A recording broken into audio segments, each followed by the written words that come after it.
চারজন মিলে তো কখনোই কোনো একটা এত বড় সংগঠন যেটি জুলাই গণঅভ্যুত্থানের নেতৃত্ব দিয়েছে সেটি চলবে না। আমরা অবিলম্বে আসলে আমরা চেষ্টা করবো, আমরা বলেছি যে একটি আর্থিক তদন্ত কমিটি আমরা প্রথম কার্য হিসেবে করবো, সেটি অবশ্যই কাউকে না কাউকে করতে হবে। তো আমরা খুব দ্রুতই আসলে এখানের ভিতরে আমাদের অটোগ্রামের কাউকে প্রদান করে আমরা এই কাজটি করব। সুতরাং আমরা খুব দ্রুতই আসলে আমরা কমিটি পূর্ণাঙ্গ করার দিকে আমরা চিন্তা ভাবনা করছি। সেই সাথে সারা বাংলাদেশ জুড়ে অভিযোগ রয়েছে। দেখুন, একটি সংগঠন যখন অনেক বড় হয় সারা বাংলাদেশে, আপনি এই ব্যাপারটা বুঝতে পারেন, যারা জুলাই নেতৃত্ব দিয়েছে সেই ব্যানারকে ঘিরে নানা প্রকার অপপ্রচার, নানা প্রকার অপচেষ্টা করা হয়েছে, নানা প্রকার নিন্দা, নানা প্রকার ঘৃণা ছড়ানোর চেষ্টা করেছে বাংলাদেশে। এবং জুলাইয়ের বিরোধী শক্তি যারা স্বৈরাচারী শেখ হাসিনারা যে ল্যাসপেন্সার গুলো আমরা দেখতে পেয়েছি, তারা কিন্তু মিডিয়ার ফ্যাসিবাদ নিয়ে আমরা দীর্ঘদিন যাবত কথা বলেছি, তারা কিন্তু এই জায়গাটা থেকে সরেনি। তাই আমরা নির্দিষ্ট করে বলতে পারছি না যে আর্থিক কেলেঙ্কারি সহ নানাবিধ অপরাধের যে অভিযোগগুলো রয়েছে কতটুকু সত্য অসত্য। তার জন্য কিন্তু আমরা একটি আর্থিক তদন্ত কমিটি গঠন করার সিদ্ধান্ত নিয়েছি।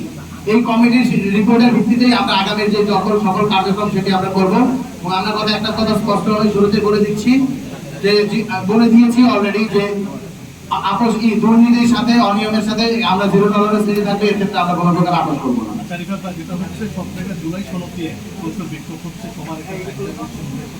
কবে নাগাদ এটাকে আপনার কি করলে থাকবে? আর জুলাই সনদের ক্ষেত্রে 71 মুক্তিযোদ্ধাদের যে সম্মান, এখানে কোনো প্রকার একটা সাংগঠনিক অবস্থা থাকবে কিন্তু? দেখুন, 47, 71, 24, শুধু আমরা যদি এই তিনটি কথা বলি বা তারও আগে পলাশির যুদ্ধে যারা বাংলাদেশের স্বাধীনতা সার্বভৌমের জন্য দাঁড়িয়েছিল এই ভূখণ্ডে, বা তারও আগে আমাদের যে ভূখণ্ডের ইতিহাস, সেটি দীর্ঘদিনের ইতিহাস, দীর্ঘদিনের লড়াই সংগ্রামের মধ্য দিয়ে আজকের যে বাংলাদেশের যে মানচিত্র এটি আমরা পেয়েছি। এই ভূখণ্ডকে রক্ষা করতে, এই ভূখণ্ডের স্বাধীনতা সার্বভৌমকে অক্ষুণ্ণ রাখতে যারা লড়াই করেছে, যারা জীবন দিয়েছে, প্রত্যেকটি শহীদ, প্রত্যেক আহত এবং প্রত্যেকের ত্যাগকে আমরা স্মরণ করছি। আমরা একটা কথা স্পষ্ট করে বলতে চাই, 24কে জুলাই দিয়ে 24কে 71 দিয়ে যেমন রিপ্লেসমেন্ট করা যাবে না, 71কে 24 দিয়ে রিপ্লেসমেন্ট করা যাবে না। 71 এবং 24 প্রত্যেকে নিজ নিজ স্বমহিমায় উজ্জ্বল রয়েছে।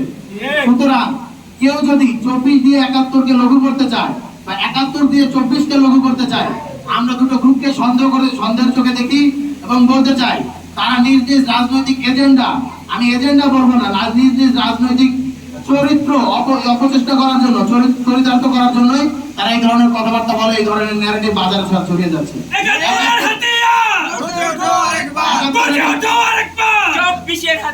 71 এবং 24-এর মাঝে কোনো বিরোধ নেই, বরং 24 71-এরই সিলসিলা। আমরা 71 থেকে এসেছি, 24-এর সাথে 71-এর কোনো প্রকার সংঘর্ষ নেই।